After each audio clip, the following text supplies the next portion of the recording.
Taste కూడా health కూడా. ఇవాళ మనం చాలా ఈజీగా చేసుకునే పాలకూర ఉల్లికారం రెసిపీ చూద్దాం. ఇది అన్నం, ఇడ్లీ, దోసతో సూపర్ కాంబినేషన్ అవుతుంది.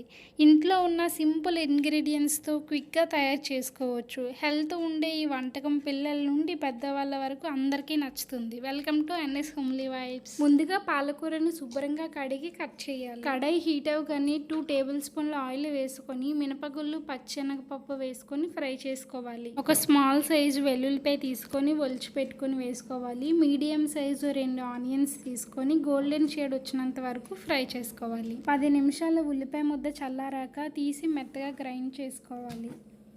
2 టేబుల్ స్పూన్ల కారం వేసుకొని మళ్ళీ మెత్తగా కారం కలిసేలాగా గ్రైండ్ చేసుకోవాలి. ఇప్పుడు అదే ప్యాన్లో కొంచెం 1 టేబుల్ స్పూన్ ఆయిల్ వేసుకొని ఆవాలు, జీలకర్ర, పచ్చెనపప్పు, మినపగుళ్ళు వేసి దోరగా ఫ్రై చేసుకోవాలి. శుభ్రంగా కడిగి కట్ చేసి పక్కన పెట్టుకున్న పాలకూరని కొంచెం కొంచెంగా వేసుకొని కలుపుతూ ఉండాలి.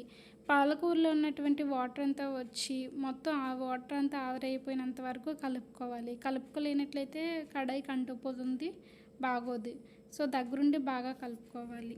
మనం ఇప్పుడు గ్రైండ్ చేసి పక్కన పెట్టుకున్న ఉల్లిపాయ ముద్దని తీసుకొని పాలకూరలో బాగా కలిసినంత వరకు మిక్స్ చేసుకోవాలి. నాకు కొంచెం లైటింగ్ ఇష్యూ వల్ల ఎల్లో కలర్లా కనిపిస్తుంది, లేదంటే రెడ్గానే ఉంటుంది.